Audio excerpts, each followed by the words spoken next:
And welcome everybody to the 115th episode of the Fact Is Podcast. We're your hosts, Nate Moses. And I'm Ryan Mays. Hope everybody's doing well today. It is a beautiful Wednesday night. It is sunny outside. I'm just kidding. It's absolutely dark because that's what happens at 8 o'clock at night. Ryan, how's your week been? So far, so good. I'm in the middle of a long stretch at work, but light is at the end of the tunnel because at the end of this, I get to enjoy a solid 5-day relaxation. I love it. Well, glad you're almost through that, and glad you're about to be able to enjoy your 5 days. Stuart, how you doing over there? The man, the myth, the legend. Doing all right? Well, Good. Doing well. I don't think you went through there though. I don't think you were talking to me. But that's okay. We'll figure it out. Glad to be here for, like I said, the 115th episode. You know, we've been trucking through these episodes awfully just every week. It just keeps coming. It's like we're almost doing this weekly. I know. It's like we do this weekly and we actually give people information. We try. It's insane. So we try to supply. Yeah, it's a good time. But anyways, so let's talk about what we got going on for the week. So this week we're gonna talk about and this is just gonna be a small topic, but it's good for everybody to know about this. There was another train derailment in Ohio. Choo-choo. Something about Tucker Carlson that you all will enjoy a video there. Also, we have new emails that show Dr. Anthony Fauci commissioned scientific paper in February of 2020.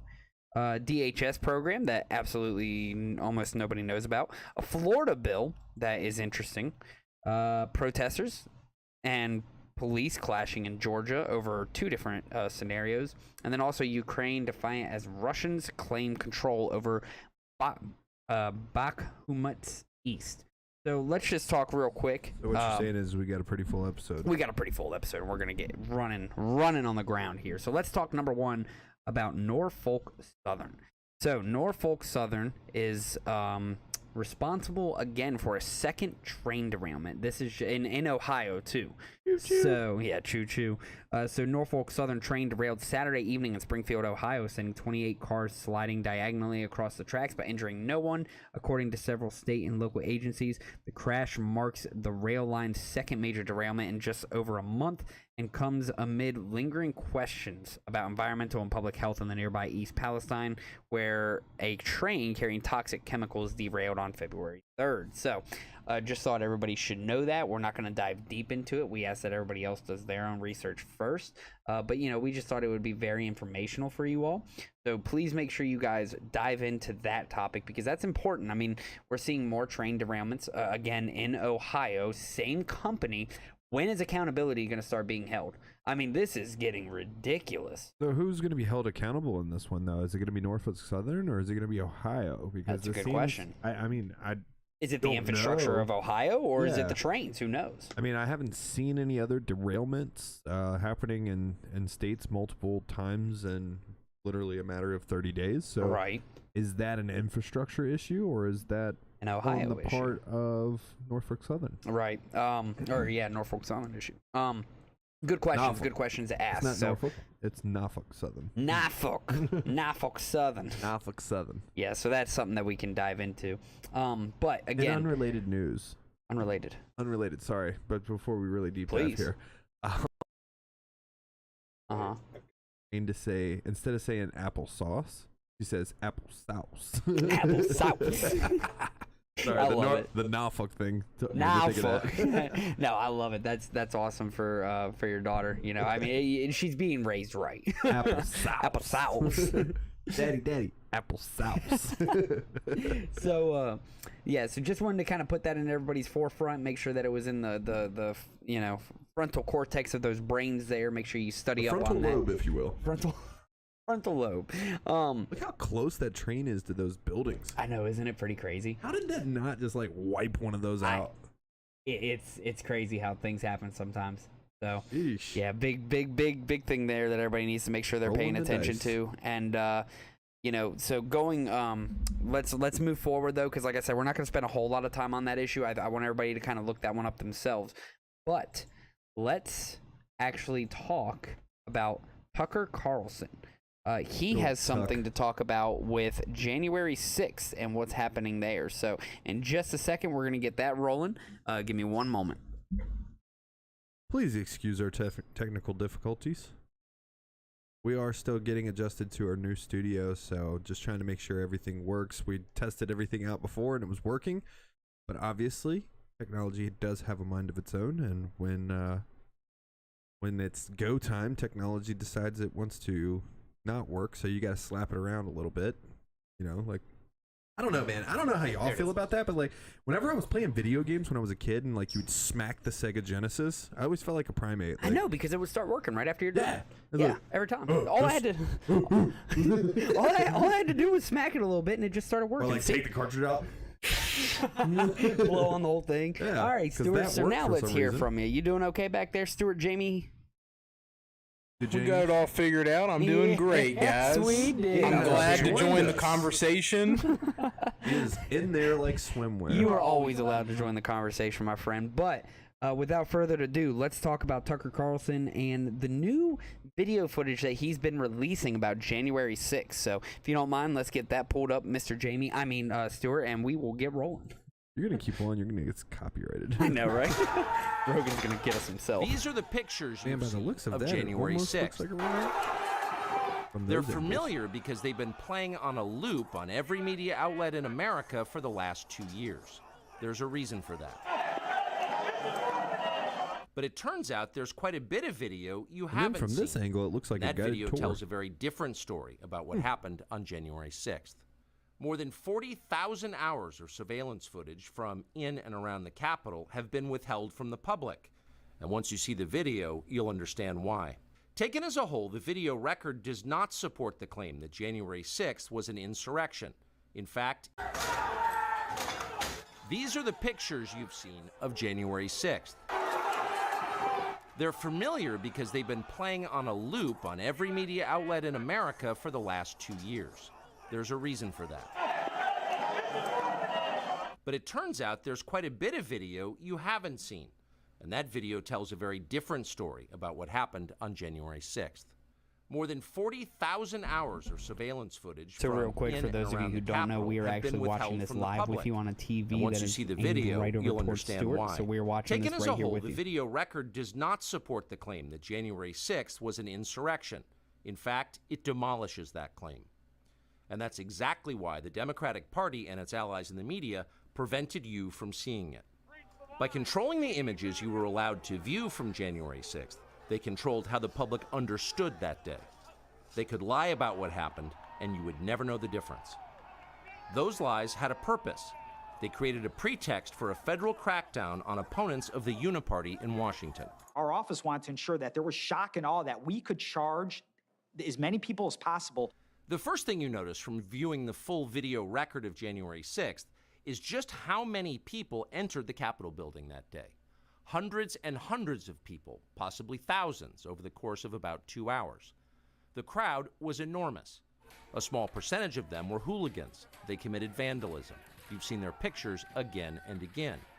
But the overwhelming majority weren't.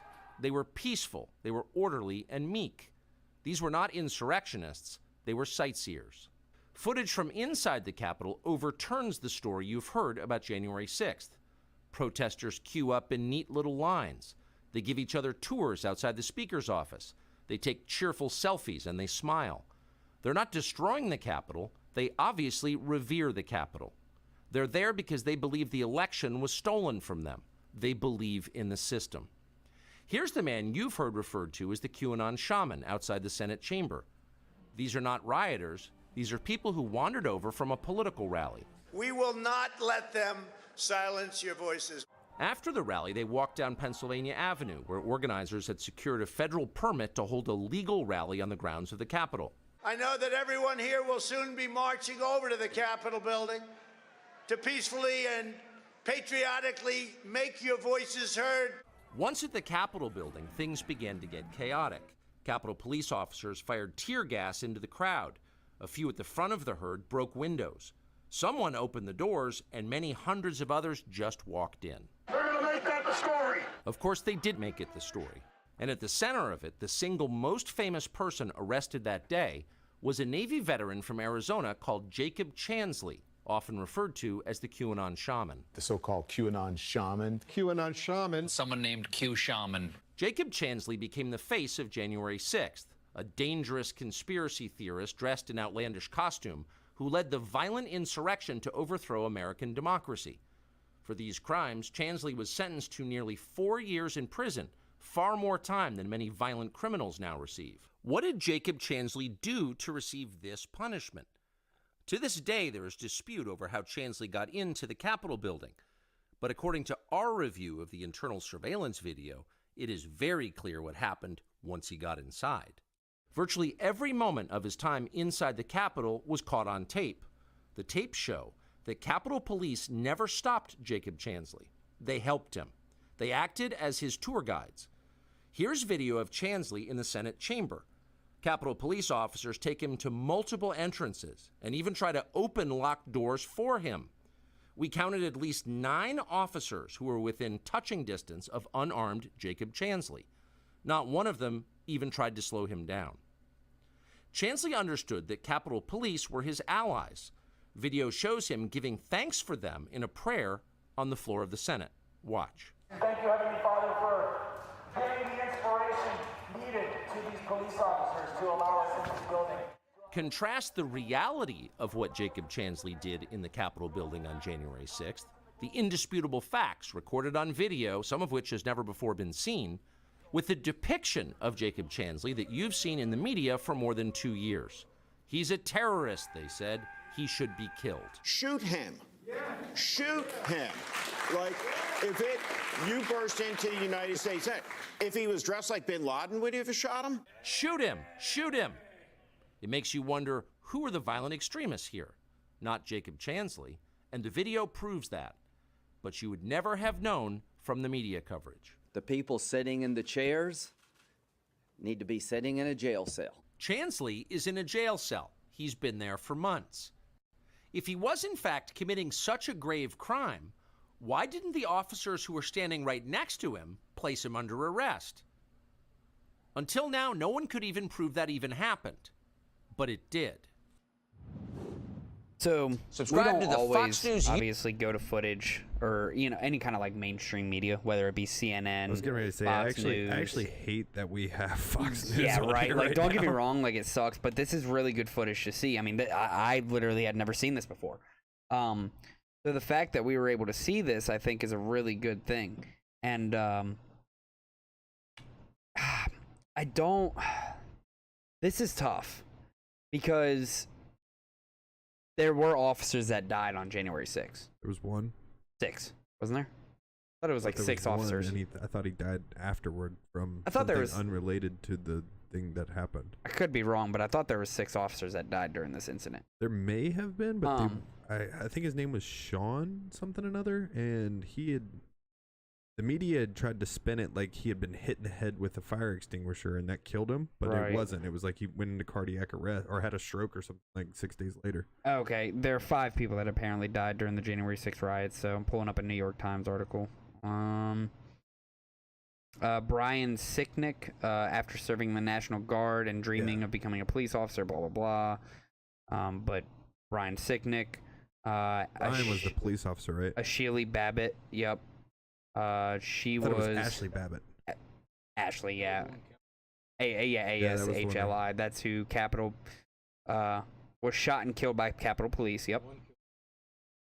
Kevin Greenson was standing in a throng of fellow Trump loyal, blah blah blah. Monumental event. Okay. Roseanne Boylan also died. But those aren't police officers. Benjamin right? Phillips. No, I guess not. No, there was only one police I thought officer. it was actual police officers. And That's the my mistake. police officer that died was the first guy, Yeah. Brian Sicknick. Sicknick, yeah, correct. And he died a couple days later from like a stroke or something. Initially said was struck in the head with a fire extinguisher, but medical experts said he did not die of blunt force trauma, according to one law enforcement official. Instead, investigators increasingly believe that Officer Sicknick may have been sprayed in the face with mace or bear spray. He returned to his division office and collapsed. He was then taken to hospital where he succumbed to his injuries. Interesting. So I guess it was just one officer, but don't get me wrong. I mean, nobody wants to lose an officer, right? I mean, nobody wants to lose people. In general, yeah, fair point. Whether they're supporters of whatever movement or however. I mean, loss of human life in general is just a tragedy. Because obviously, in some way, they are connected with their family, loved ones, whoever, right? They've made an impact in somebody's life that could be positive, could be negative too, but I'm sure they've made some positives somewhere in there. But either way, regardless. So talking about that, I mean, this is tough though, because it clearly shows that the police officers or the Capitol officers were kind of working with who they called Mr. QAnon. Kinda. It looks like they were his chauffeurs. I mean, yeah, they guided him around. They guided him around the entire. They were his tour guides, and now this area. guy. I'm sorry, man. I feel a little bit more strongly about this one, but this guy's now sitting in a jail cell, rotting away. Jacob Chansley, yeah. And for what? Could you imagine if that was you? I mean, you know how I'd be mad. I'd be. I'd be mad, and especially with videos like this. I mean, I'd imagine his lawyers are getting together to make some sort of lawyers appeal. Are definitely getting together right now. I'd imagine this they're just got getting released together in national television. Yeah. Oh, that man's going to be out of the, hopefully out of the jail cell next week. Yeah, because I mean, what did he really do wrong when he was getting, again, escorted around by the Capitol Police themselves? I mean, are those police officers now going to be put in prison? I mean, if he was doing something that was despicable as insurrection, right? I don't think the Capitol Police would just be walking around with him. Yeah, that's I mean, watch. Yeah. Literally, he walks down through this hallway. All those police officers. 1, if he 2, was 3, really 4, doing 5, something 6, 7, despicable, 8, 9. are they letting him just walk through? Nine police officers just kind of letting him. Look, he's just travel walking on around. through They're there. like, oh, here, let's try this office. Yeah. Oh, yeah, let's go in here. And they were showing him everywhere. So I mean, it's tough to say. And then he sits in the main hall there and says a prayer with the officers and the other people. Right. Like, I'm sorry, man. That it was definitely spun differently than what we've heard. That to me is despicable. The people who put. I mean, I'm not saying all. Right. I'm saying this man in particular. The people who have turned this guy into not a martyr, because that's somebody who dies for a cause, but right. A charlatan, maybe, is that the word? Scapegoat's Yeah. a good one. Now, what I don't like, though, that Tucker Carlson said right here was, who sounds like the terrorist when people, because here's the thing, if I would have hindsight's 2020, right? And I'm sure we got to give the people who said things like go out there, kill him, shoot him, whatever. We got to give them the chance to come back on their words. But at the moment, I mean, if I thought a domestic terrorist had assaulted our capital, yeah, I'd probably want him to have the death penalty as well, because you're going against our democracy, right? But what's more evil? This guy walking around the halls being escorted by the police, or people who had all this footage, withheld this footage? That's what's more evil. And then cherry-picked it to make it look like he was an evil person, evil that was individual in there destroying the Capitol. Correct. No, I agree with you. What's more evil out of those two situations? I 100% agree with you. So because that's what I'm upset about. Like, if this guy, and it clearly looks like he's arguing with the other protesters, like, no, like, stop. Yeah. You know what I mean? Like, in that one clip, go back like 30 seconds, Stu. He's literally standing face to face with another guy, stopping him up forward just a little. It'll play through. Yeah, but he literally is sitting there and arguing with another protester, and it looks like he's blocking his entrance to the hall From coming in, yeah. So I mean, you have that. You have right here. Yeah, kind of like right here. Look, he's like, no, whoa, back up. Yeah. Back up. So it's like, and the worst part about all of this is that the people who were conducting the January 6th investigations had this footage. I'm sure they had this footage. No, they did. Yeah. They did. This was released by Congress because of it turned to a red Congress. Which is interesting enough. I don't know if it's been on any CNN. I'd imagine I now don't know. that I don't watch the that mainstream Fox news. News has. Okay. But I'd imagine CNN has now tried dropping out MSNBC, like, hey, here's this footage, right? I'd imagine.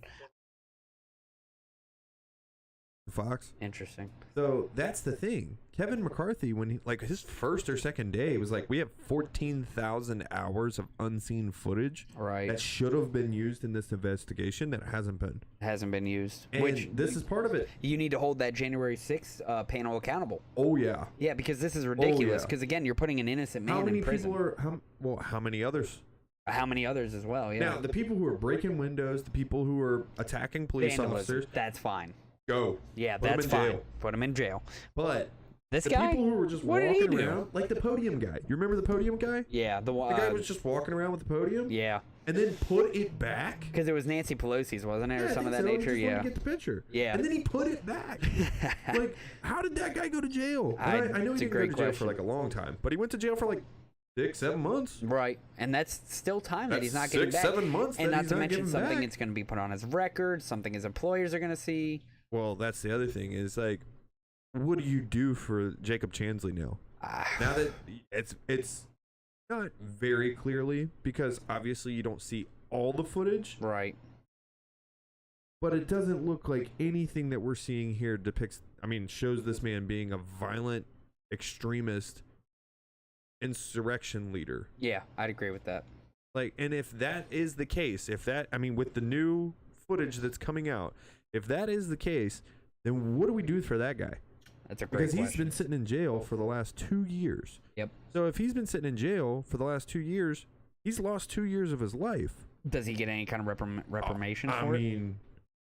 I guess not. You would think, though. You think about those people who are on like death row who find out like last minute that they didn't. Oh, sorry about that.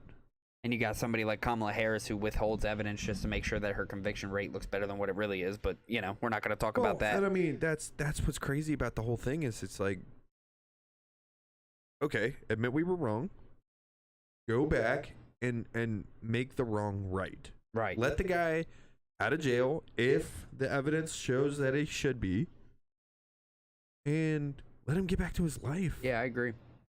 Man, that's so messed up. I can only imagine the feelings that this man is harboring right now. Oh, I'd be absolutely infuriated if my country was and if I knew that I was being ushered around by the Capitol Police, and then all of a sudden they made me the scapegoat of the entire January 6th insurrection, like I am world famous for doing what? Yeah.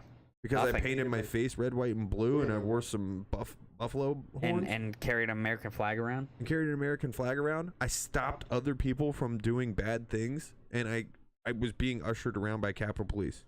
Well, we will see what happens. I'd be mad. We're gonna keep track of this story because of course this is new footage that just got released, so we will keep track of this. But it's a great thing that we were able to bring it up to you all and to show you and to give you a different perspective as to what happened on January 6th than to what you thought might have happened. So and this and Twitter files. Just to add to what y'all have been saying, Fox News, they have the exclusive to this video. It was given to them by Kevin McCarthy. So right now, all these other media outlets don't have access to this video other than what Fox just now released. Right. So I hope that once Fox is, done releasing what they want to release, they let a whole bunch of journalists and other news media outlets have the whole footage so people can go through it. Hopefully they show everything, but, it's Fox, so who knows, they might only show what serves their narrative.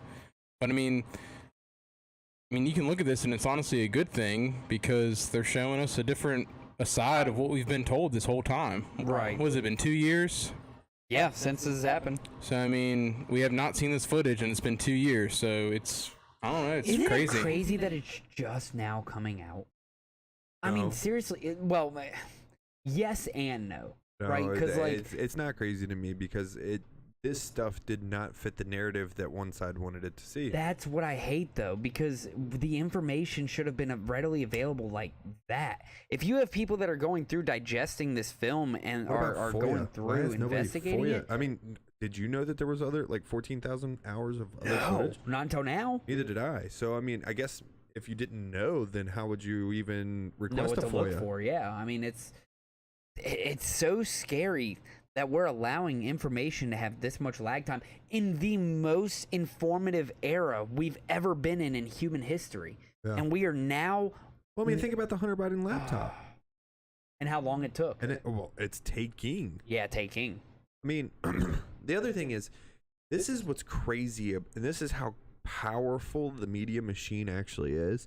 So during the January 6th event, I'm not even going to call it an insurrection anymore. Right. During the January 6th event, I was watching a news source called the Epic Times. Right. Right. They were like a third party. They were a real small news source, but they were live on the ground. Their main guy, Roman, he was in there and like saw footage from like ground level. Right. Ooh, bless. Oh, excuse me. Sorry. I love it. Anyway, so Roman was down in there and he was walking around, and from what he went from like the steps of the Capitol into the Capitol, outside of the Capitol, and it looked like it was like a very docile crowd. And so when I was watching that, I'm like, this is crazy, but like, wow. Right. You know what I mean? Like, okay, this is kind of nuts. It's a lot of people. And then I flip over to like CNN, and it's a war zone. Right. And then I flip over to Fox, and it's a war zone. And Again. I'm like, what is going on? Like, and then I flip back to the Epic Times. I'm like, where's that at? I watched it live with the Epic Times, and I watched every piece of coverage that they had on it in the days following. Right.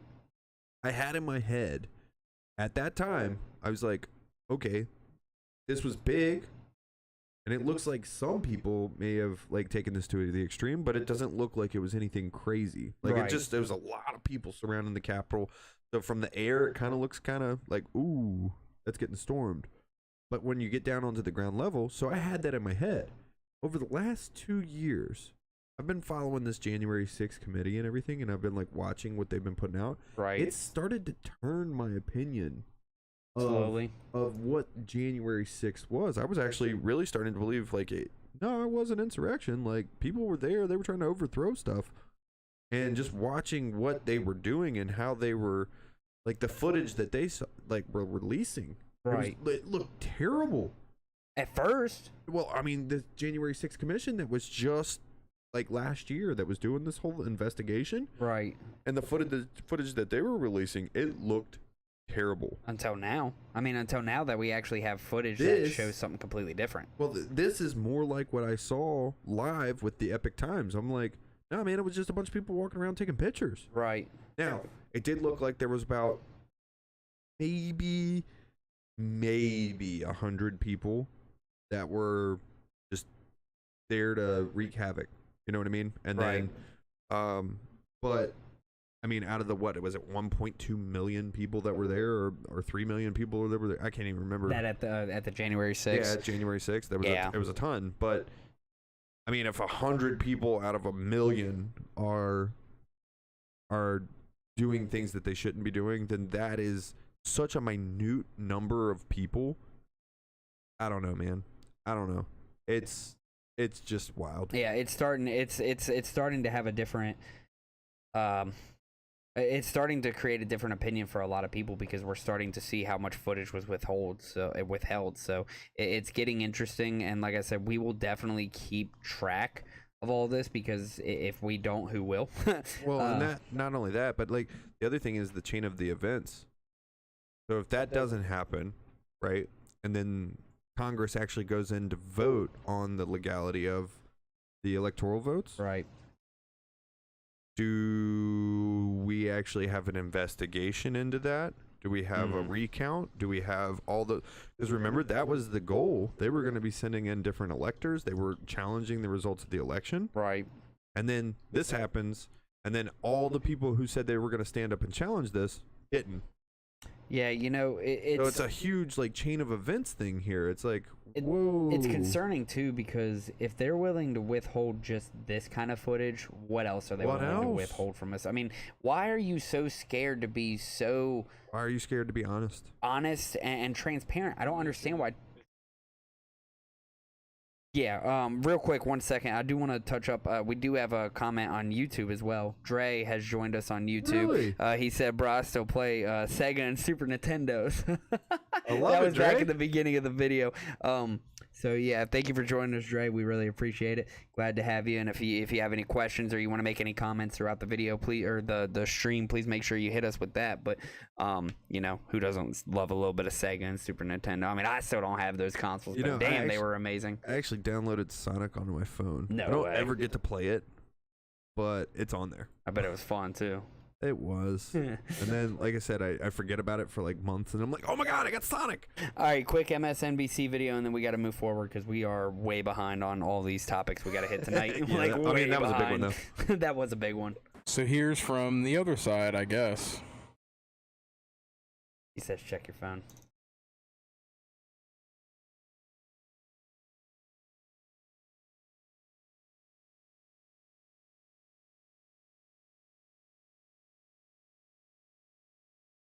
Capitol Police today concerned that stark warnings from Capitol Police today concerned that Tucker Carlson's airing of a selectively edited video of January 6th will spawn dangerous conspiracy theories and potentially fuel more violence. In a letter just obtained by NBC News, the Capitol Police chief went even further, blasting the segment as being, quote, filled with offensive and misleading conclusions about the January 6th attack. Carlson's version of the insurrection is that it was nothing more than, as he put it, peaceful chaos. To support that, he showed this video, protesters mostly milling around the Capitol, describing it as proof it was neither an insurrection nor deadly. But it was pulled from 44,000 hours of security camera video, and we don't know how it was edited, and frankly, neither do security officials. Although Carlson claimed they'd run all the video by the Capitol Police, a source tells NBC News they only saw one clip. Carlson, meanwhile, downplayed images like this, describing it as the work of a small number of hooligans and calling majority of protesters meek and orderly. The violence that left 140 officers injured contributed to the deaths of several others and had lawmakers hiding and running for their lives was barely mentioned. I want to bring in NBC's Ali Vitale on Capitol Hill, and Frank Figliuzzi is back with me. Ali, I understand tons of reaction is coming in. What are you hearing? Yeah.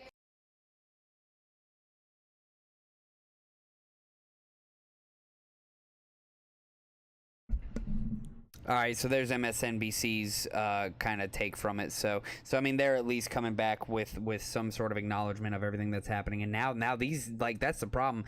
These more liberal-sided news media websites are going to have to start catching up, or mainstream medias, because Fox News had the exclusive. They were able to release it right away. Again, these but they're attacking Fox. They're for what? Oh, see, we couldn't hear the. I'm sorry, I couldn't hear the audio from it. But they're attacking Fox for what? For being honest? Saying that the Fox clip was offensive and misleading.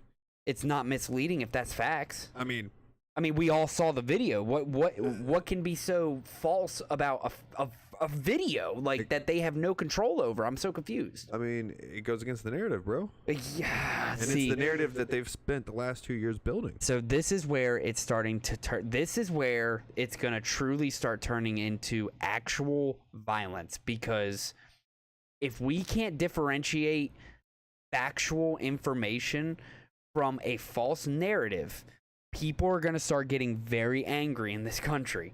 I mean, we've already started hitting that a little bit, right? And we started touching on that. But when we're starting to get to a point where we're seeing this live with our own eyes, it's not like it was edited. It's not like it was anything. I mean, it was just purely right in front of us.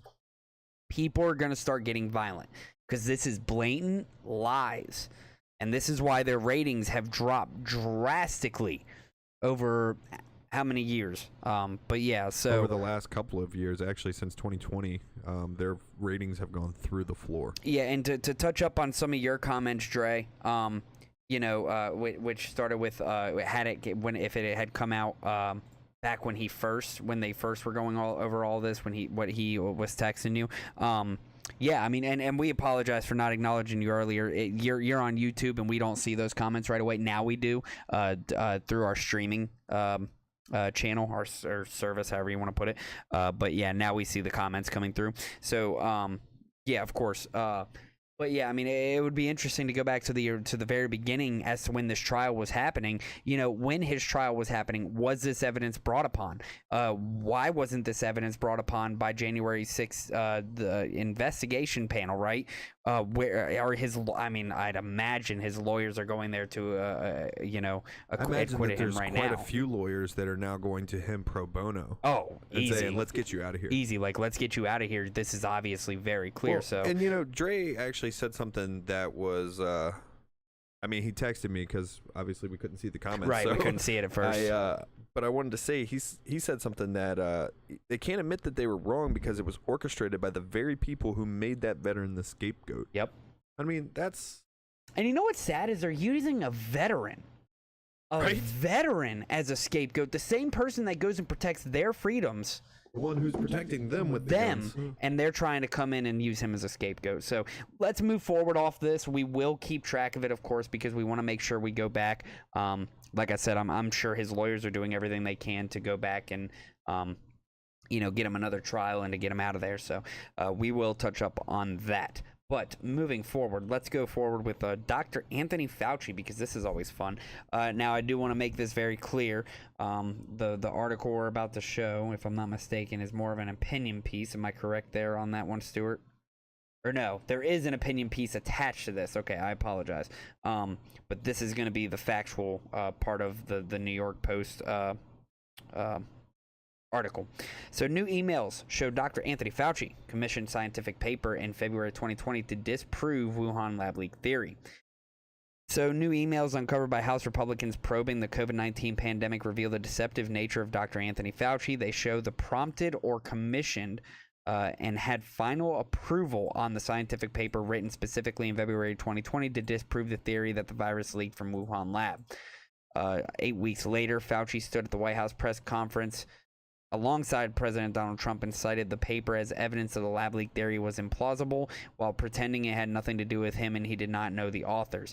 There was a study recently, he told reporters on April 17, 2020, when asked if the virus could have come from a Chinese lab, where a group of highly qualified evolutionary biologists looked at the sequences in bats as they evolve and the mutations they took to get to the point where it is now in totally consistent with a jump of species from an animal to a human. So the paper will be available. I don't have authors right now, but we can make it available to you. New emails uncovered by House Republicans revealed Dr. Anthony Fauci's nature of the COVID-19 pandemic. In the press conference with President Donald Trump and Dr. Fauci, both men cited the paper's theory that the lab leak was implausible. Paper titled Proximal Origin of SARS-CoV-2 was sent to Fauci for editing in draft form and again for final approval before it was published in the Nature of Medicine on February 17, 2020. It was written 4 days after Fauci and his NIH boss, Dr. Francis Collins, held a call with the 4 authors to discuss the reports of the COVID-19 may have leaked from the Wuhan lab, may have been intentionally genetically manipulated. The House Oversight Subcommittee published emails Sunday in which the paper's co-author, Dr. Christian Anderson, admits Fauci prompted him to write a paper with the goal to disprove the lab leak theory. I think I'm just going to stop there because, I mean, there you go. Right? Like, is it not clear that Anthony Fauci can no longer be trusted with literally anything? I mean, what is this, man? This is absolutely insane. He met with had a call with the authors and his boss to literally try to get to try to disprove this Wuhan lab leak theory. I mean, can anybody make sense of this? Anybody? Because I can't. This to me is just absolutely blasphemous. Ryan, I want to hear your take on this. I think that scientists who wear white lab coats should have to wear kind of like NASCAR and how they have the the sponsors. Right. Yeah. They should have to have lab coats that have the sponsorships on them so we know who owns them. Because I guarantee you that on the back of Fauci's, from shoulder blade to shoulder blade, is Pfizer. Yep. I guarantee it too. Maybe not, but nah, maybe it's Moderna. That's a funny take there. No, I mean that's. This is concerning though. Like everything is so concerning because we're just seeing how much. I mean, and again, these are coming out 2-3 years later, and it's like we're truly seeing that Fauci completely lied in front of Congress. If one of us stepped in front of Congress and we lied and we got found out, what do you think's happening?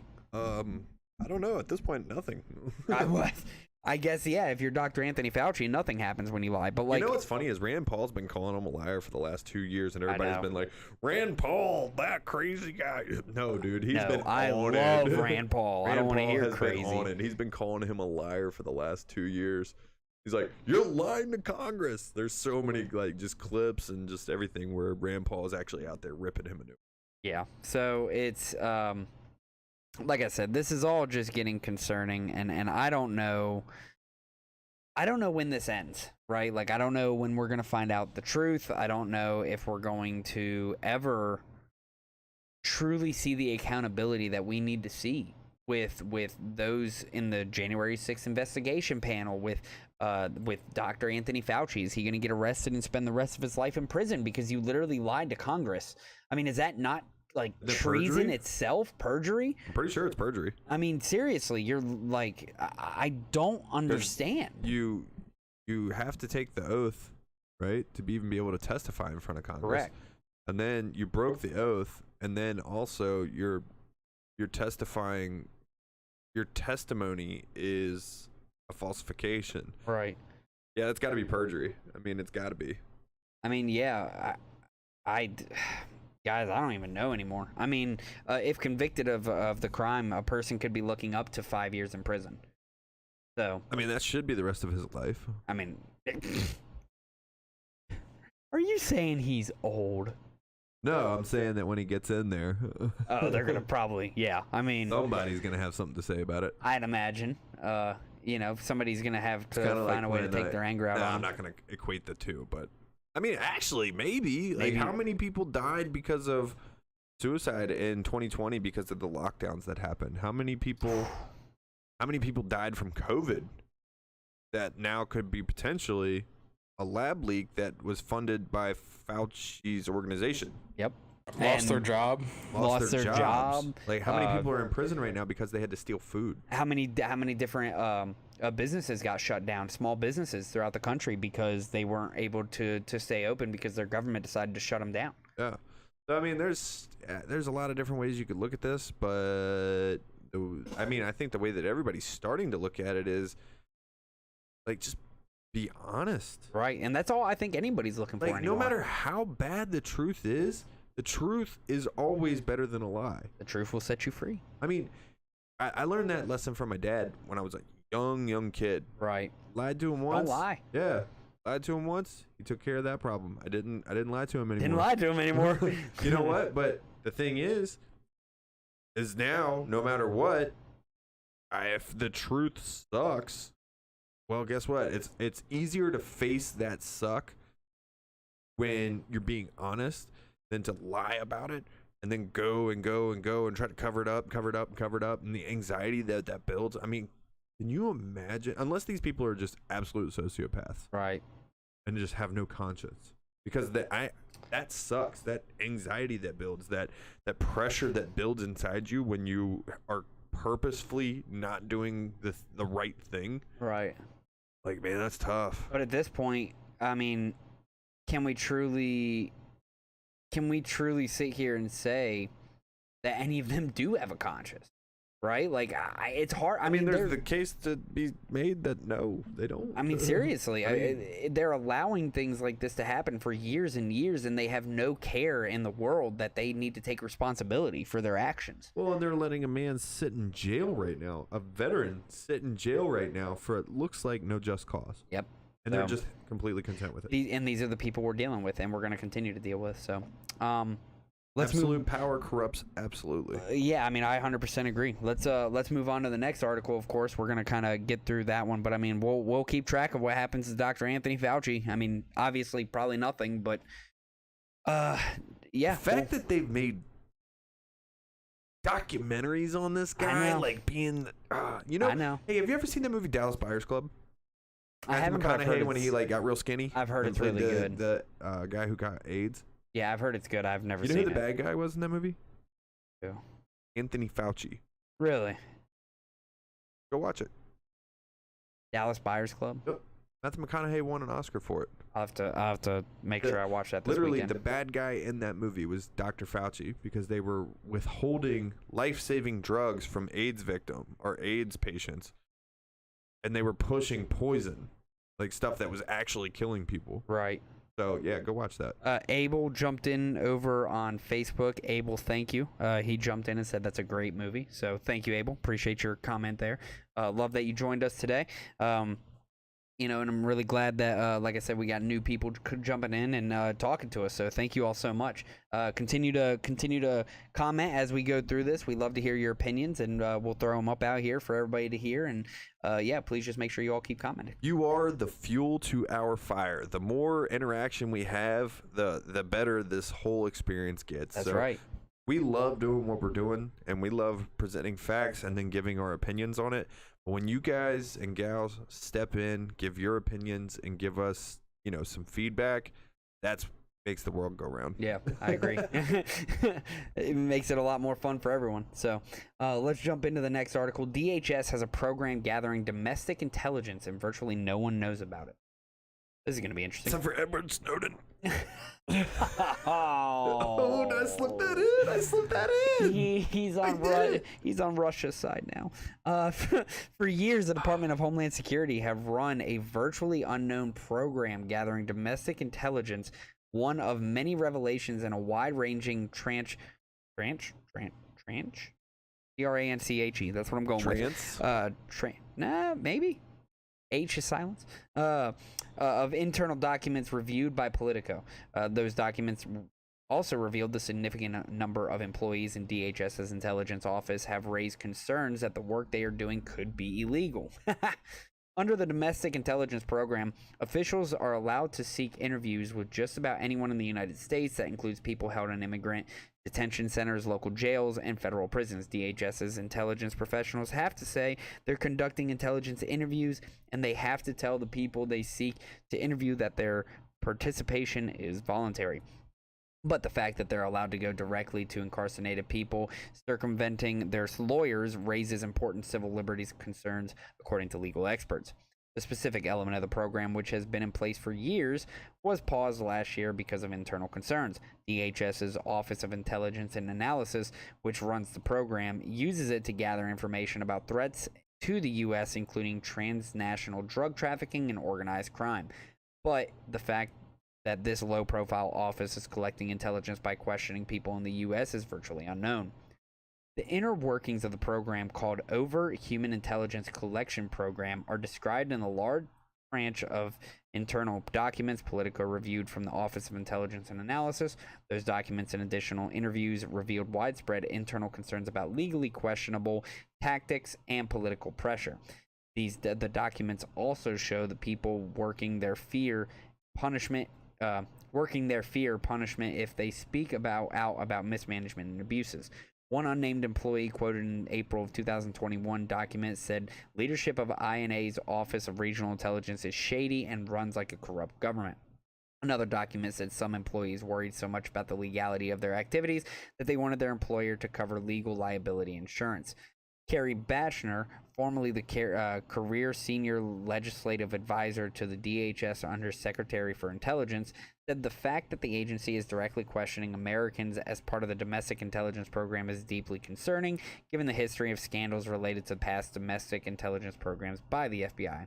Batchner, who served as DHS liaison with Capitol Hill from 2006 to 2010, said she told members of Congress adamantly over and over and over again that INA didn't collect intelligence in the U.S. I don't know any counsel in their right mind that would sign off on that, and any member of Congress that would say that's okay, said Batchner, who currently runs a consulting firm.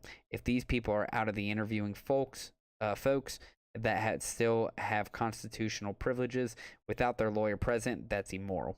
So That's just a little bit for us to touch on because this is a very large article that everybody should go read. But I mean, there are laws in place for specific, let's go with my career, right? I am unable to force somebody to do something if it is putting their life in danger or if it's unethical. So for these people to feel so concerned about what they're doing and to bring it up and to say, like, I don't feel comfortable doing this, I want legal liability insurance to make sure that I'm not going to get attacked for something of this nature, that's when you know that it is just of the utmost concern. Well, didn't Edward Snowden literally flee the country because of this stuff? He had to, because he was put as a domestic terrorist as soon as this happened. I mean, he let everybody know that the who was it? Not the DHS, but who else was it? What was the other? I thought it was the DHS. Was it Homeland DHS? Security. I thought it was somebody else. NSA. NSA. Thank you. National Security Advisors Administration, some of that nature. He leaked that the NSA was spying on us. So if the NSA is doing it now, Department of Homeland Security over domestic terrorism, and they're able to just do it whenever they want. And not to mention, what did we just talk about last week? That they're trying to make it to where warrantless we were just talking about it. It was like warrantless investigations can happen with your technology, basically. I mean, this is very concerning. Very. They're just going to continue to get into our technology as much as they possibly can. So actually, we got a couple of comments here. Abel just came up and said, would that fall under the Patriot Act? I think so, because I'm pretty sure that everything falls under the Patriot Act. If they can claim that it somehow has something to do with terrorism, it falls under the Patriot Act. Yeah. And then Dre actually brought up a point on the last topic we had, and I apologize, I missed my phone turned off, so I missed the text. But he said, check out Event 201. So I did a little digging while you were reading that article too. Right.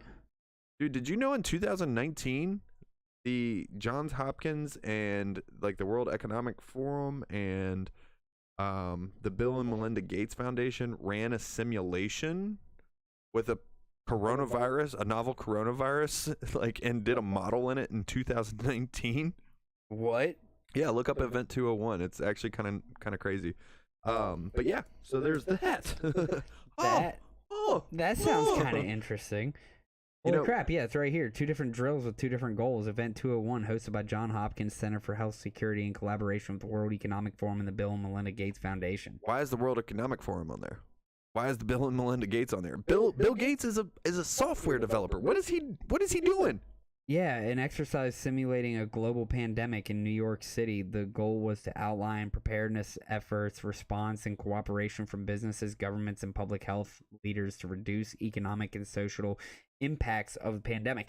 So if you were literally running a simulation a year before this happened. Not even a year. This was in October of 2019. October of 2019. It literally happened 3 as months the coronavirus was being found out in China. And then if you go in, there's a little link in there. It says statement about NCOV and our pandemic exercise. It basically just says this was released January 24th, 2020. In October 2019, the Johns Hopkins Center for Health Security hosted a pandemic tabletop exercise called Event 201 with partners, the World Economic Forum and the Bill and Melinda Gates Foundation. Recently, the Center for Health Security has revised questions about whether the pandemic exercise predicted the current novel coronavirus outbreak in China.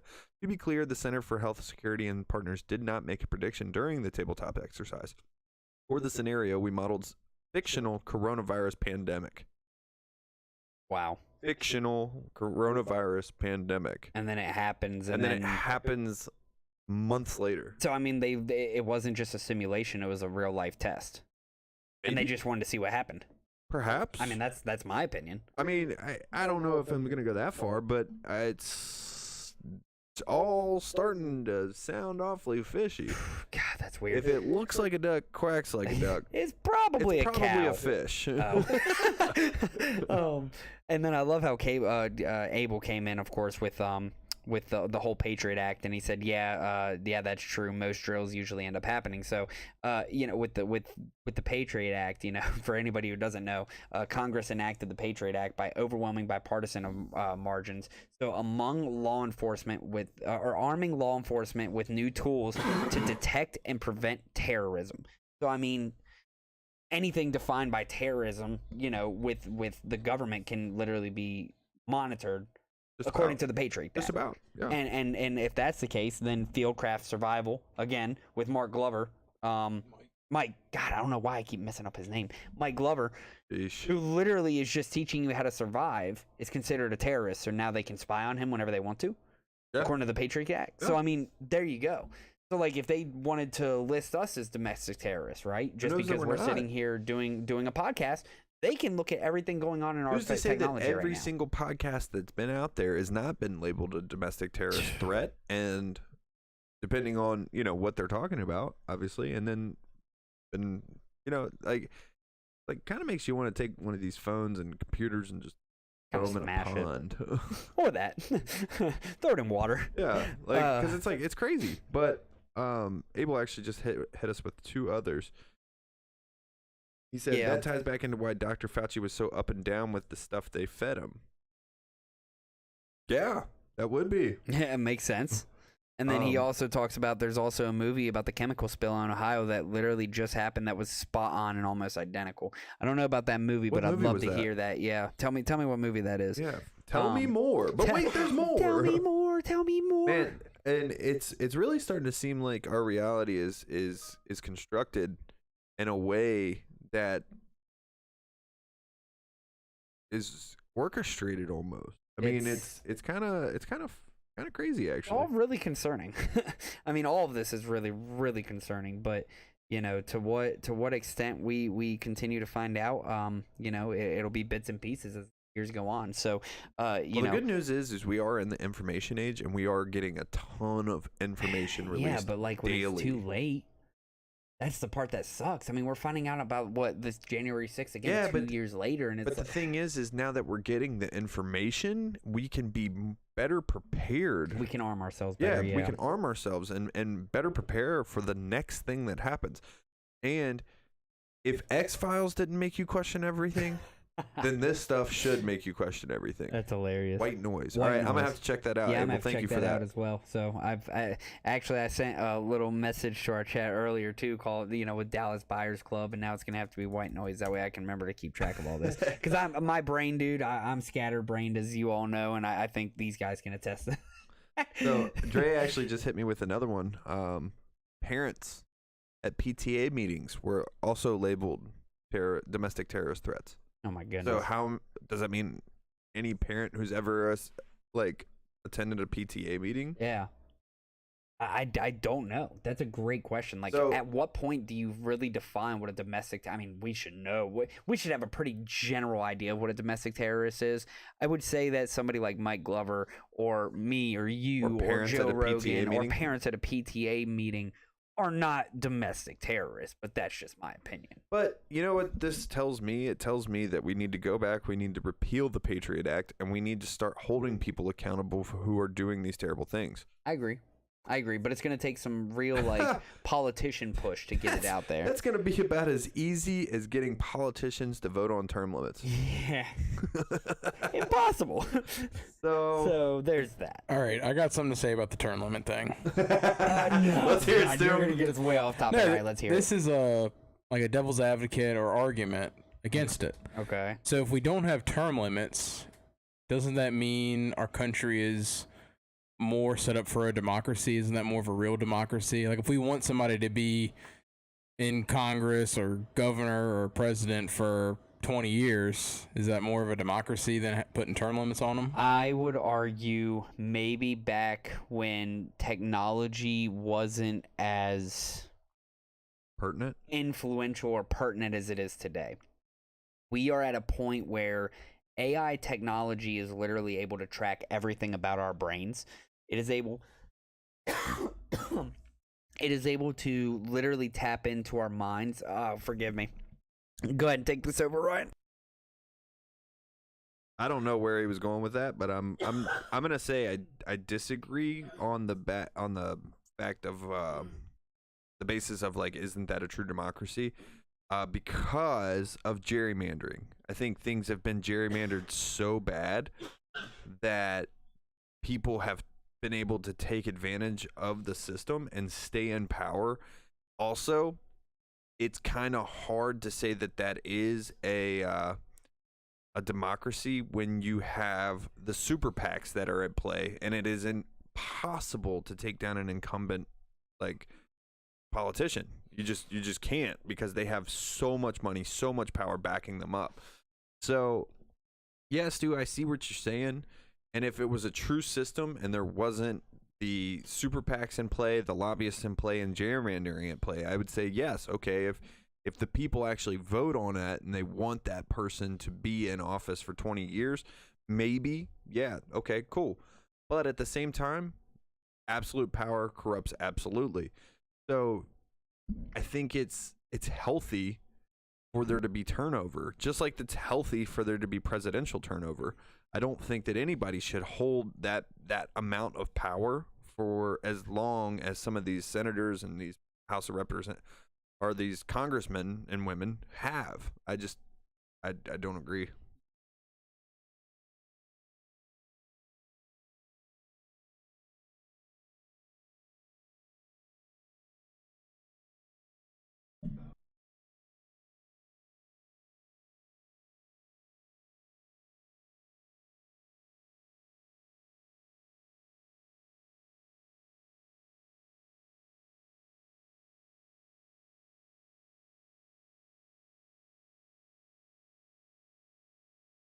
A point. Damn, my mic was off that whole time. That sucks. Thank you, Abel. So, when you have AI technology that is able to know you better than yourself, right? Like your cell phone, just looking at it, staring at it, scrolling through it, your technology is able to read you better. They know how to manipulate your brain to an extent that is terrifying. So. And I might be getting a little off on this one, but the thing that just concerns me the most with not having term limits, God, I love you. The thing that turns me the most away from these term limits is, or that makes me want term limits as bad as I do, as bad as everybody else in this country I feel like wants it, is that we have seen family generations. I mean, you have Bushes, you have the Clintons, you have all these people that continue to run for the same thing over and over, and we're seeing that it is money. Money is the ultimate power that is controlling, I mean, most of these elections, right? Because if you have money, God, the shocks. If you have money, you are able to get more advertising, you're able to push yourself out there more, you're able to completely trample over your competition. And I know I was getting a little off basis there with the AI and the technology, but again, when you're using media and marketing and you're able to use technology to just literally with the unlimited capacity of being able to get into people's brains, I think that you're actually finding a way to kind of control people. Now, I understand the argument also that if you want somebody out, vote them out. Theoretically, that's how it's supposed to work. But for some reason, we have like a 20% approval rate of those in Congress, yet what, like 80% of the people that are in there continue to stay in there? Yeah. Somebody makes sense of that. The statistics, the math ain't mathing. Oh, man. But yeah, no, I completely agree with you, Nath, on that, because it's like you said, when Congress has a lower approval rating than, what was it, the flu? Yeah. It was something like that. It was something obscure. But when they have such a low approval rating, yet the same people stay in power over and over and over and over and over and over again, it just, like you said, the math. But that's what the people are voting for. But that's the question. Are they? I mean, here's what. Say you have like a really good governor or a really good congressman, and you want them in there for that long. I'm just making the argument that's kind of a more of a democracy than putting limits on it. Well, and here's go ahead. Okay, cool. So here's where I was going to go with this. Let's say they do run for 2 terms and they're governor for 8 years. I'm not saying they have to be completely out of government. I'm just saying if they want to do something else, they can go do something. If they want to be a senator, if they want to try to run for president of the United States, be Secretary of State. Yeah, if they want to go into the House, if they want to do Secretary of State, those seats whatever will run out. Yeah, right. Like they can do that. I'm fine with that, but you can only hold a position of power for so long because, and here's. I mean, just looking at like the corporate lifestyle, right? Because a lot of people work in corporations. What's the number one rule as a leader? Your rule is to literally train yourself out of your job. You want to train somebody to teach them how to do those things that you're doing that you're so good at, so you can take that next step up to prove yourself, so you can have that person jump into your shoes, right? That's kind of like the idea of corporate mentality as well. At least that's what it's supposed to be. Corporate's not voted on. Right. Well, actually, your board's voted on, in the very utmost of corporate lifestyle, but again, and you keep saying voted on, but to how, and here's, and I know tinfoil hat, right? I know everybody says there's not that much corruption. Thank you. Like tinfoil hat here. How can we truly trust these systems, right? Again, we're not going back to hand counts. We're trusting that the technology is correct. But what did I just tell you about technology? It is so easily manipulated to the point where it is actually changing humans in our brains. It's literally tapping into our dopamine. Yeah. What else can it do, right? And that's just the questions that we have to start asking, and that's what we have to be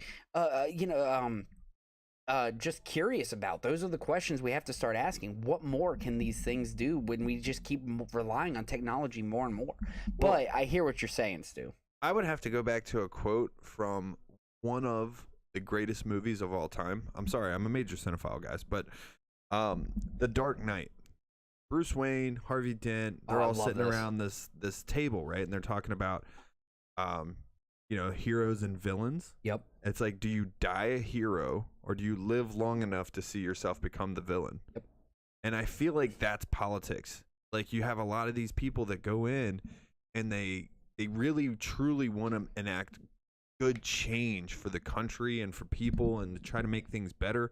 And then they get in there and they get the lobbyists dig their claws in, and the power digs its claws in. And the next thing you know, you've got this person who was originally in there to be something for a good cause or do something good for the country, who's now, hey, I've got that poison in my veins right now, so I got to keep that going, that high. And Dre actually commented on that as well. He said tyranny is running rampant. Civil War 2.0 or American Revolution is happening already. It's just being fought digitally. Yeah, and I mean, I would completely agree with that. Like, it's just scary. Like, it's so scary how everything is being fought online right now. And when you think about it, I was listening to a Rogan episode today, actually, with Crystal and Sagar, and it's like China, right? We might not be fighting them we're fighting them. On the ground, like boots on the ground, but how we are fighting them is economically. Like, we are fighting them through our economy, and that's the kind of crap that we're seeing, right? So it's getting worse and worse how much technology is affecting our everyday lives. It's going to continue to get worse as long as we continue to allow it to. And I'm just kind of going to leave it at that, right? So it's a good discussion, Stu. And I like the devil's advocate. I like trying to balance it, because I agree, right? Like, if you don't like somebody, vote them out. But again, how do we have such disapproval of who's in our Congress, yet they continue to stay in there? That doesn't, again, the math ain't mathin'. And Abel comes in real quick and says, money is spot on. How is it possible that politicians come out with a higher net worth and super rich? It's super suspicious. I mean, it is. It is very suspicious. Especially on a $165,000 salary. You know what also is wild to me? Let me hear this is off topic. Well, I mean, not really, but anyway. Bernie Sanders and Ron DeSantis both have book tours right now. And it's like, you guys are writing a book or having a book written for you and going on a book tour while you're in office. Are you doing your job? No. Are you? Well, hold on. I'm going to have to play devil's advocate on that one. Go ahead. Finish that. But I'm just saying, let's focus more on the people, the state of Florida. Who's Bernie Sanders for? New Hampshire, Vermont? Vermont, I think. Vermont. I mean, my view is they need to keep the focus on that and stop with the books and stuff. Well, I disagree with that because I can go to work every single day and I can do something on the side. On the side, yeah. When You know I'm what I mean? when I'm Like, done with my work day. I don't. Just because I have a job doesn't mean that I'm thinking about my job 24 hours a day, 7 days a week. Right. I know, but you're a 365 private days a year. citizen and they're a public servant. Yeah, but even still, you got to have some sort of private life. I mean, and plus, like, writing a book is a hobby. I mean, yeah.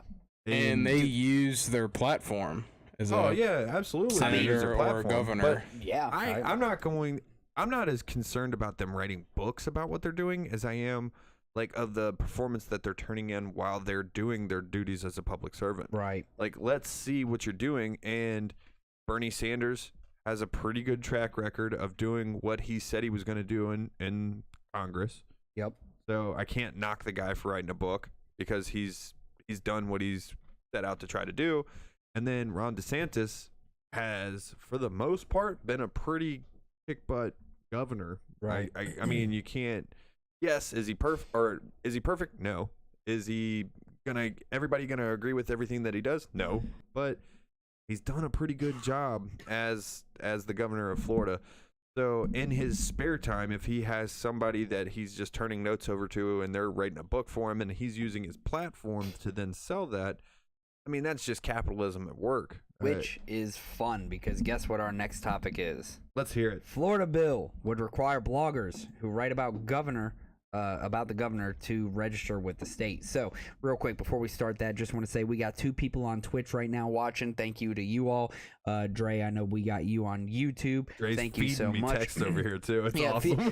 feel free to throw it on YouTube. We got your chat up now. We got the chat up on YouTube now, Dre, and then Abel and 3 others are also joining us on Facebook. So to everybody there, thank you so much. Ryan, please feel free to go get yourself a glass of water too. As much talking as we do, need a lot of water for this. So, real quick, let's touch up on this topic here in Florida. So, Florida State Senator Jason Brauder wants bloggers who write about Governor Ron DeSantis, Attorney General Ashley Moody, and other members of the Florida Executive Cabinet legislator to register with the state or face fines. This is concerning because this is going completely against freedom. The Republicans' proposal, Senate Bill 1316, information dissemination. How do you say that? Dissemination, thank you. Would require any blogger writing about government officials to register with the Florida Office of Legislative Services of the Commission on Ethics. If in the bill, Brauder wrote that those who write an article, a story, or a series of stories about the governor, lieutenant governor, a cabinet officer, or any member of the legislature and receives or will receive payment for doing so must register with state offices within 5 days after the publication of an article that mentions an elected state official. So would that also mean those in the media? In another blog post, is added to a blog, the blogger would then be required to submit monthly reports on the 10th of each month with the appropriate state office. They would not have to submit a report on months when no content is published. That sounds like a breach of the First Amendment. Right. For blog posts that concern an elected member of the legislature or an officer of the executive branch, monthly reports must disclose the amount of compensation received for the coverage rounded to the nearest $10 value. 10th value, I guess. If compensation is paid for a series of posts or for a specific amount of time, the blogger would be required to disclose the total amount to be received upon publication on the first post in said series or time frame. Failure to file these disclosures or register with the state official if the bill passes would lead to daily fines for the bloggers with a maximum amount per report, not per writer, of $2,500, the per day fine of $25 report for it's late. So should the bill pass, it would take effect immediately upon approval. So we're not gonna die. I mean, that's all there is to it, right? They're literally looking to fine people simply because they're literally looking to fine people just because they want to talk about those in higher positions. Can we, like, what? What kind of? Dude, I'm just dumbfounded by these things now. How are we literally going against freedom of speech? How are we going against the First Amendment? I 100% agree with Dre. He said, well, first he said, don't mind if I do, which I absolutely love. And then he also came in and said tyranny, for freedom of speech. I mean, yeah, it's literally going against our First Amendment. That sounds like a breach of freedom of press, borderline inching towards censorship. I mean, there you go. Borderline inching towards censorship? That's straight up I feel like that is a slippery slope. Abel's just being nice. Abel's being very nice, but So- that sounds like you're getting ready to. I mean, they've already poured Dawn dish soap on that slip and slide. Let's go. I mean, this is absolutely insane. So between Dre and Abel here talking about how absolutely absurd this is, I mean, I agree with you guys. Like, this is literally trumping our freedoms, right? This is stomping on our freedoms and Stomping out. It's the same thing, difference, brother. right? Like, it's this is crazy. So if this actually does come to fruition, of course, you will hear it from us. But we will do everything we can to keep track of this. What's scary too? What's that? Is when they register these media companies, they're only going to allow the ones that are credible to be registered. So all these like independent journalists that go out here, they're not going to allow them to register. So if you're just like, yeah, I'm Joe that works for blah blah blah, that's not known. I'm Ryan that works for the factory. You know, they're just gonna push you off to the side. I mean, are we gonna get like absolutely bombarded with fines because we talked about them? Like, for real, I don't understand. Like, is it only gonna be those who are registered in the state of Florida? Is it only gonna be those who blog? Whereas we're technically vlogging, we're doing video logs, video podcasts instead of blogging, where we're typing about it and making actual stories about it. I don't know what the specifics of the details of that's gonna be. But if we end up getting an email from Ron DeSantis saying, "Hey, bitch," well, we're not in Florida, so we don't have to worry about it just yet. But yeah, right. And the other thing is like Dre just made a really good point too. Hollywood can make highly influential content about whatever, but the blogger has to check in. Yeah, what First Amendment, right? Yeah, and that's so true though, man. Like, Hollywood can put whatever they want out there. Yeah. And it could be about anything. Like, think about how influential movies are. Right. Like, I'm a major cinephile. I mean, I've quoted at least 3 movies here this evening. Yeah. And maybe snuck in 1 or 2 that y'all didn't know about. But that's how influential, like, a movie is. Yeah, And so, for real. You have Hollywood, and they're pushing one agenda or another, and they can get away with that all day long. But somebody who just writes about it openly and says, hey, wait, I don't agree with that. Now they have to check in. They have to pay fines. They have to submit a report on the 10th of each month. That's insane. Come on, guys. That's insane. Come on. You should be able to stand some criticism, and you should be able to allow your citizens to be able to criticize you, because that's what makes this country so great. And that's just, that's what I love about it here in America. So maybe they're trying to pass that to get some of the people who've moved to Florida recently to get out of Florida because of so many people going there. My mama said football is for the devil. Oh, see, Abel, you messed the quote up because it's not football, bro. It's foosball. Love that movie. Oh, man. All right. Water sucks. It really sucks. Let's jump into our next topic here. We're gonna try to roll and finish this up. We're hitting goodness, we're encroaching on JRE territory. Yeah, JRE territory still. Oh my gosh. All right, let's talk about a couple of the protests that have been happening over in Georgia. So There's one's been in Atlanta where protesters clashed at a site in Atlanta Police Center for 35 different people got arrested. They were throwing fireworks at those people. We're not going to talk about that one as much, but the bigger one that we're actually going to talk about is the rallying against foreign agents. So the foreign agents law. So police in the Georgian capital Tbilisi used tear gas, water cannons, and stun grenades late on Wednesday as they moved to break up the second straight day of protests against the foreign agent law, which critics say would limit press freedom and undercut the country's efforts to become a candidate for the EU membership. Thousands of people clashed with police, zero taken to the street. I think that was a typo. With police, zero taken to the streets of Georgia's capital for the second day to rally against foreign agents law that critics would say would limit press freedom and undercut the country's efforts to become a candidate for EU membership. Protesters carrying Georgian, EU, and Ukrainian flags gather outside of the parliament building in Tbilisi on Wednesday and shouted no to the Russian law. Demonstrators also blocked the city's central Rustaveli Avenue after a call for the main opposition party, the United National Movement, to gather there.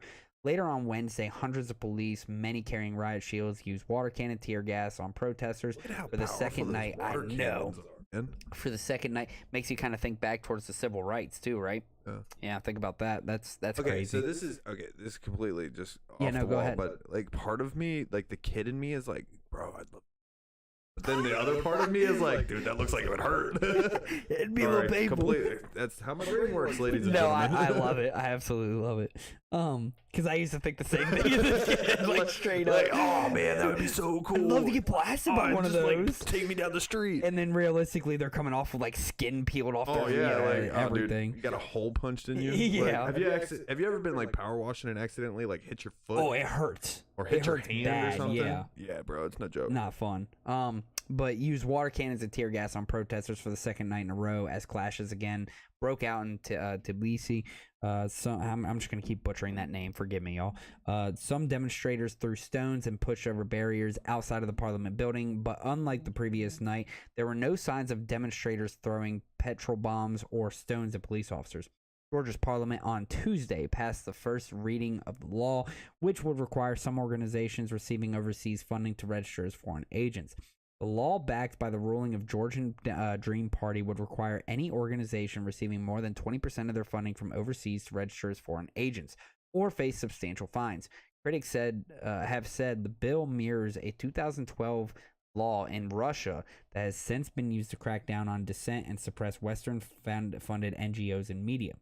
The EU is currently considering Georgia's application for candidate status, and several senior EU officials have condemned the proposed bill. Adoption of this foreign influence law is not compatible with the EU path, which the majority in Georgia wants, the European Council President Charles Michel said in a tweet on Wednesday.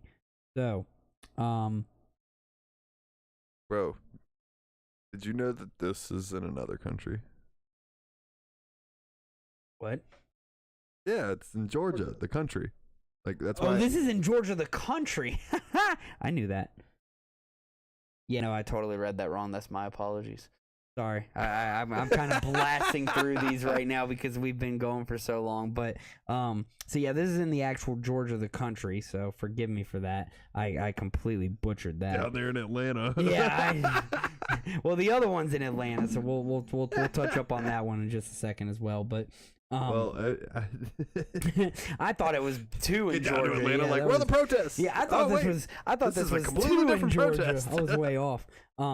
But regardless, so let's read over that bill one more time. So the law, backed by the ruling Georgian Dream Party, would require any organization receiving more than 20% of their funding from overseas to register as a foreign agent. I don't know. Do you disagree with that? Is this in our country or theirs? Their country. No. I mean, yeah, it's not in America. Yeah, I would disagree with it because we're the land of immigrants, man. Like, of course, a lot of our stuff is going to be funded from outside.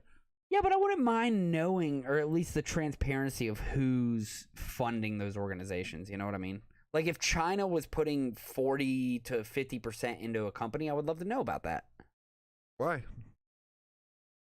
That way I know who to support, if that makes sense. Because I don't support those who like to entrap millions of people. It doesn't sound like this is being made public knowledge. This sounds like it's being made government knowledge. Ah, that's where it becomes a concern, right? What the hell does the government care, right? Or well, why should they care?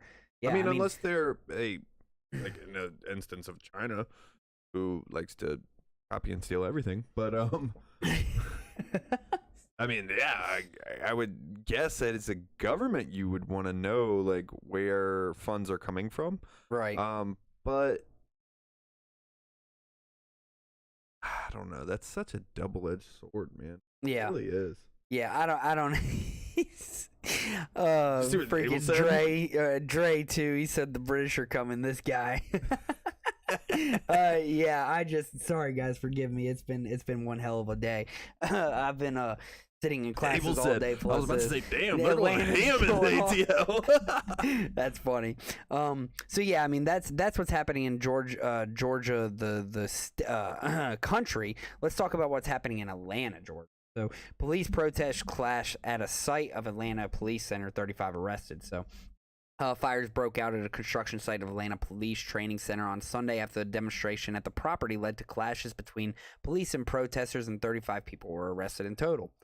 The site of the planned Atlanta Public Safety, and this is this is crazy. I know that right that's here. fireworks, and like that would scare the living the poop right out of me, man. Oh my goodness! Like yes. I would be sitting there trying to open that thing, and the fireworks go off like that. I'd be like, yeah, bro, I'm done. Yeah, I'm done. Nah, I wouldn't be done. Like, obviously, as a police officer, you're trained to encounter things like that. But just the initial, like, shock of it would probably, like... What the hell just happened? Oh, snap! Yeah.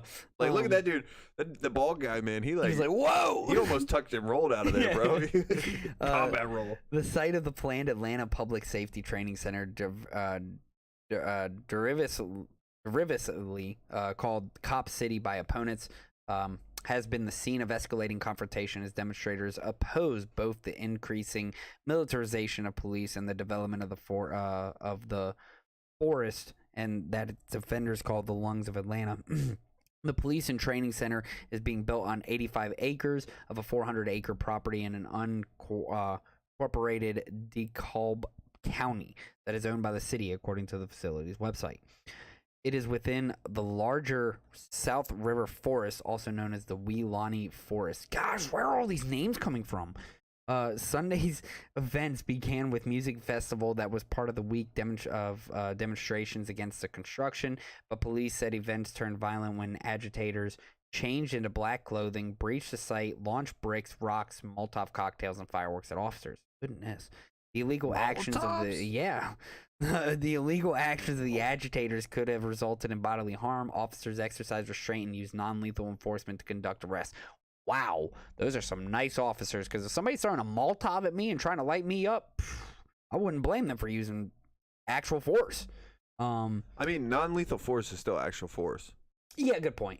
Sorry, let me put it this way. Rubber I wouldn't bullets blame and them beanbags, for that. I imagine hurt I could really only bad. imagine the kind of welt you wake up with on the. Could you imagine getting blasted in the chest with a beanbag from a shotgun? I'm sure that doesn't feel good. I'm sure it don't feel good, but I mean, if somebody's throwing a Molotov cocktail to where you'll like burst into flames and obviously not be able to get put out, I mean, I wouldn't mind lethal on that. That's just my opinion. But that's a whole different discussion. Heavy smoke could be seen for miles. WSB television reported. Image on social media showed flames and smoke coming from multiple spots on the property. One image showed heavy equipment in flames. Hundreds of people attended Sunday's events, and a group broke off from the concert to start a protest. So there you go. That's what's happening in Atlanta, Georgia, not the actual country, Georgia. So, Abel, just to be clear, they are going ham in Atlanta, too. Yes, they are still going ham in Atlanta. I mean, with Molotov cocktails, it didn't sound like the Georgians were, the country, were going that extreme. I mean, that's pretty crazy. Yeah, right. And then Abel says they sound like Native American names, pretty common. Cherokee Nation was down there, I believe. Yeah, they are. They does sound a lot like Native American names. I'm gonna butcher it every time, so don't expect much from me, guys. Watch out, guys. Nate's gonna crack open a dictionary tonight and just start pronunciation. Touching up on all these words that I just cannot pronounce. Dre comes in saying, "Be careful with asking for transparency. Eventually, you'll see skeletons," which is 100% true. I mean, if we could see all the transparency of so many things out there. I mean, I just want transparency about COVID. I want transparency 9/11. back to way before even that.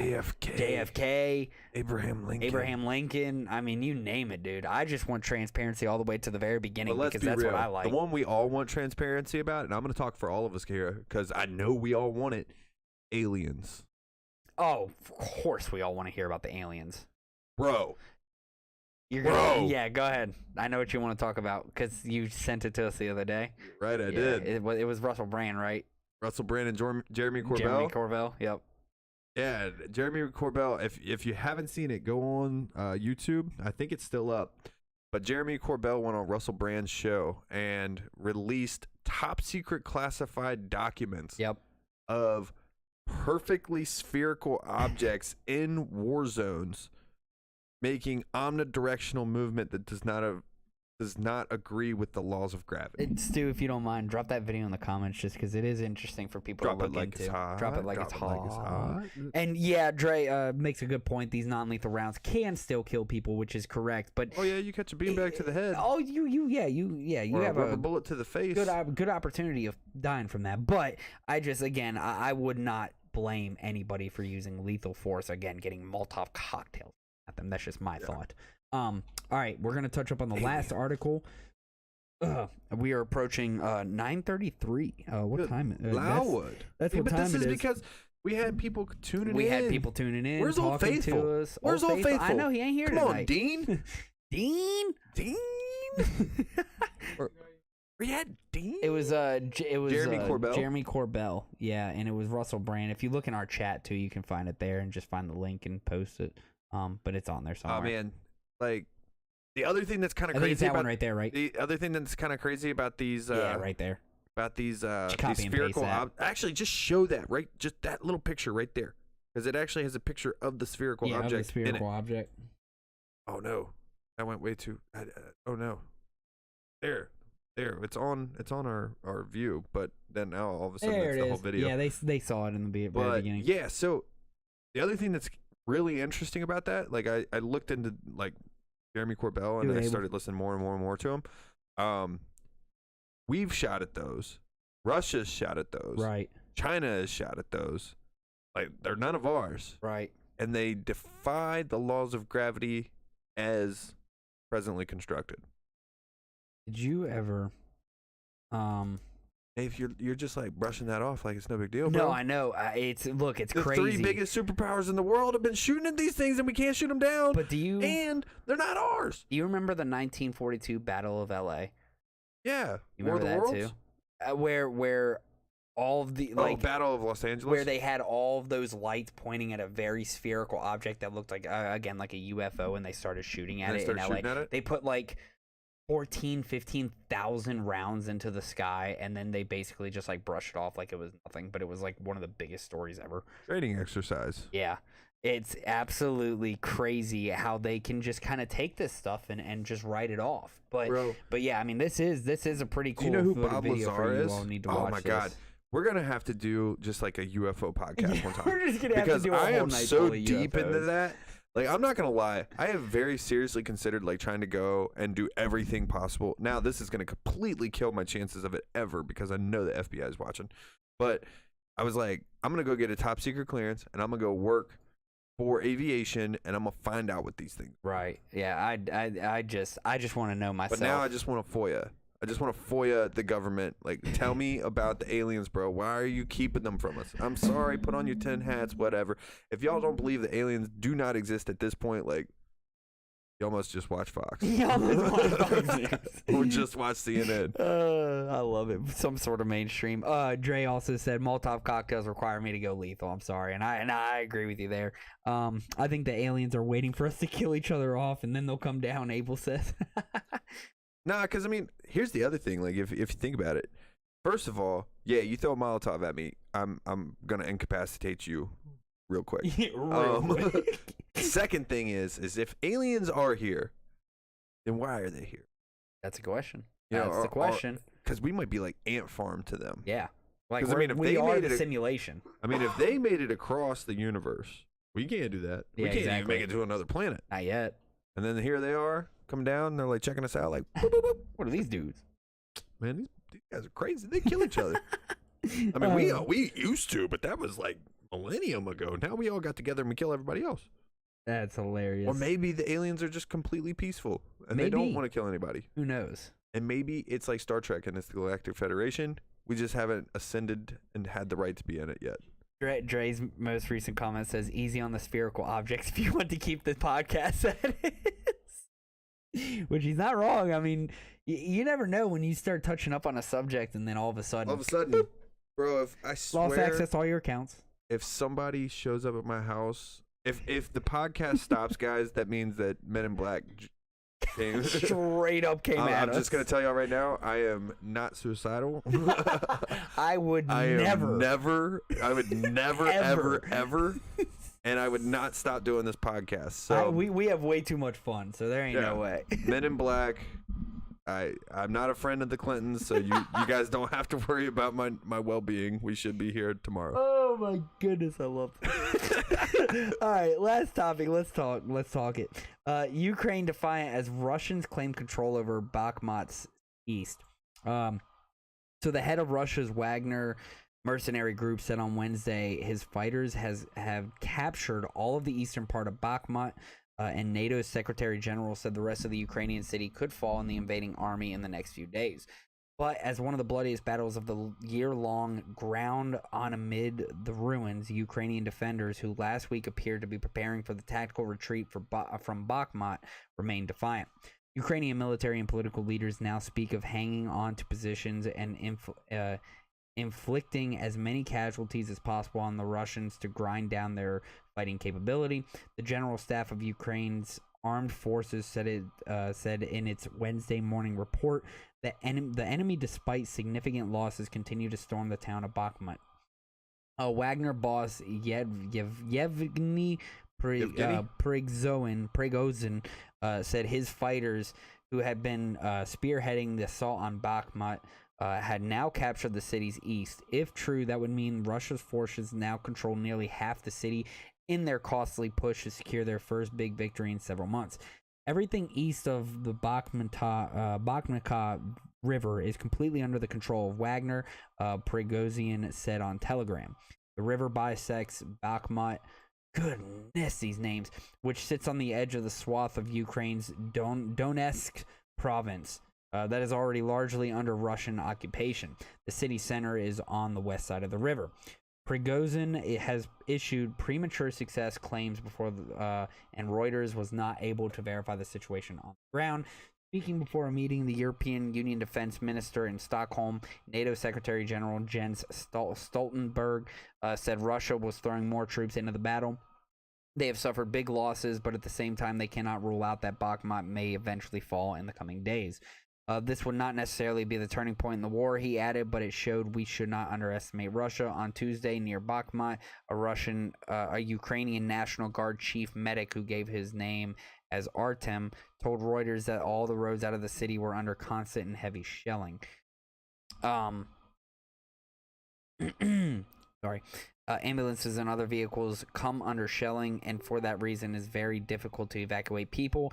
There are high losses, and among medics in particular, he said. So that's just kind of an update as what's happening in Ukraine, just so you all see that. And then I'm going to touch up on one other thing real quick, just so we can make sure we're updating you with everything going on in Ukraine, because of course we like to keep you all up to date there.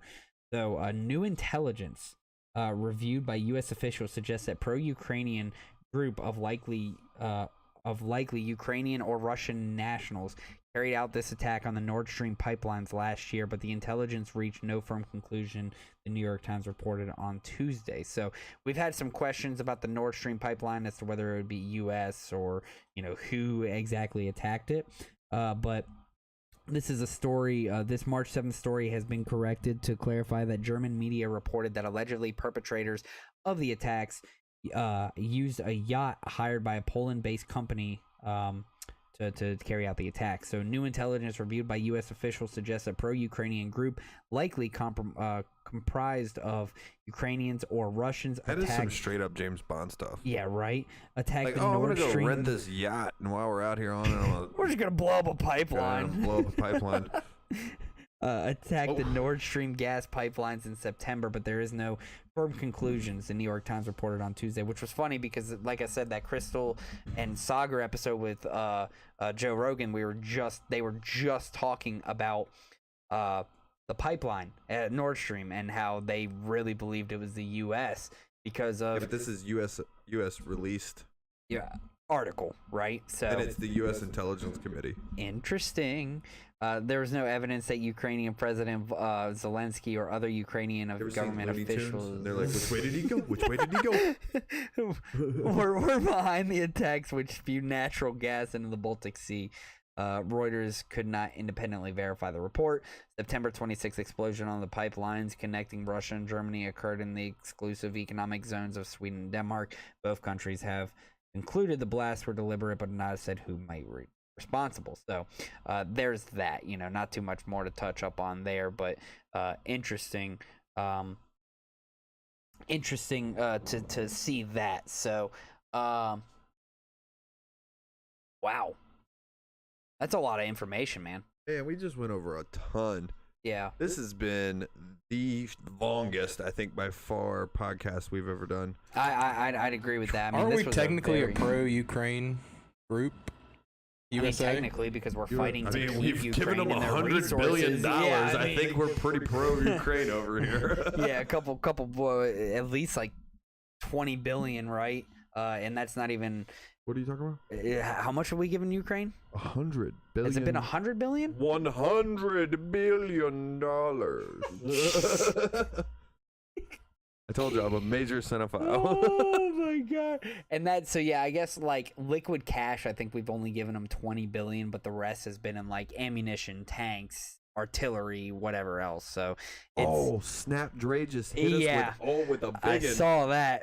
With a big. I don't even know if I want to say that live because I don't want to compromise him or put his information out there like that. But thank you. We'll talk about that Friday, Friday morning. Definitely be catching up on that, buddy. Because that'll be a good topic. 5:15 when the form shooting. Yeah, aliens, bro, aliens. Oh my goodness. Also Abel came in and said kind of like that show Resident Alien. I've never seen it. I don't watch a whole lot of TV. I don't watch a whole lot of TV myself, so I have no idea. I try to stay away from TV because it mostly poisons your mind. So yeah, I just play video games instead. Hey, you're poisoning your own mind. Well, I play cool games like Age of Empires. Oh gosh, yeah, I remember you telling me about that. I still need to give that a shot. Down on some Age. We've gotten too good at it though. So now you're just kicking everybody's butt. Yeah. Well, we've got a system. Well, the system has proven to be unbeatable.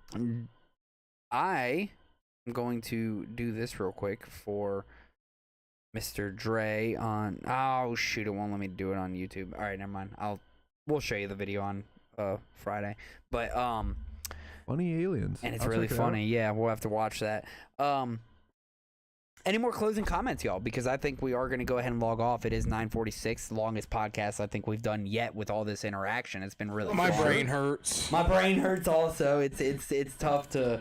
I mean, especially since we've all been working all day, and see, this is what we do, man. We just love coming here. We love talking about facts. Yeah, we love bringing this information up to you all. Got this brand new studio that looks amazing, brand new and we're camera still angles just trying that to figure look fantastic. It Yeah, we still got more. We're gonna keep coming on and building soft light too. in here, boys. Like we're setting some mood lighting in here. We're about to get in on some stuff. We're gonna keep building too, and that's the beautiful thing about this podcast is we get to build and we get to work together and eventually have some guests. It's gonna range everybody from Dre being on here to small business owners and to many other people. And even Abel, look at Abel here. He says, I want to be a guest host. So Abel, we'll bring you reach on. Out. We'll make it work. We're gonna make this work, and we're gonna make it happen because we want to bring people on here to express their opinions. We want to bring influential people, or you know people that would probably watch you and want to see you and give your opinion. That's what we're here for, man. We're here to bring everybody on and to just have those kind of conversations. So here, hopefully within like the next month, we're kind of set up for that. I would like to get it sooner,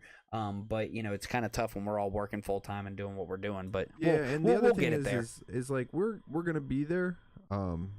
Takes time. Right now we're just figuring out, as you guys saw at the beginning of this episode, we're still trying to figure out our technicality stuff. Yeah.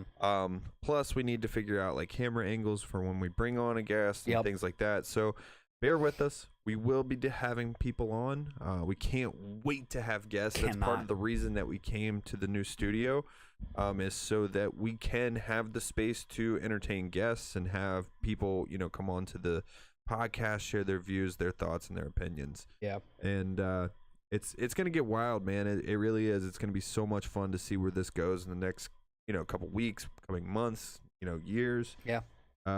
All I know is that us three sitting here at this table right now are very committed to continuing to make this happen and continuing to put on this show, because we love what we do and we do what we love. So thank you guys for showing up and being a part of it. Yeah, Abel, Dre, thank you all so much. We're going to go ahead and log off for the night, so I'm going to go ahead and start shutting us down. But thank you all so much for coming here for the 115th episode of The Fact Is.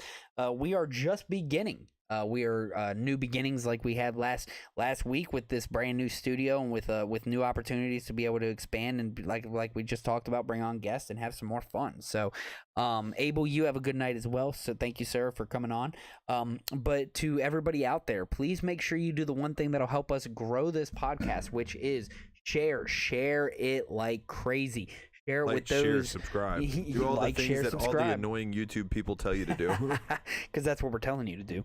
We're annoying YouTube people at this point. I love it. With that being said, please make sure you share this with those that you agree with, but also, more importantly, those you disagree with, because we here at The Fact Is Podcast believe that we all have more in common than what we don't. So please make sure you all share this with anyone and everyone. Make sure you follow all of our socials. We are on Instagram, Facebook, YouTube, TikTok, Twitch, you name it. We are everywhere. The Royal Rumble. The Royal Rumble. I love that one. But we are everywhere, y'all. So please make sure you find us on all of our socials and make sure you follow us and make sure you come join us every Wednesday at 8 p.m. So with that being said, Dre, thank you for coming by. And with all that being said, thank you all so much for coming by for the 115th episode. Make sure you come join us next week at 8 p.m. for the 116th episode. We were your hosts, Nath Moses. And I'm Ryan Mays.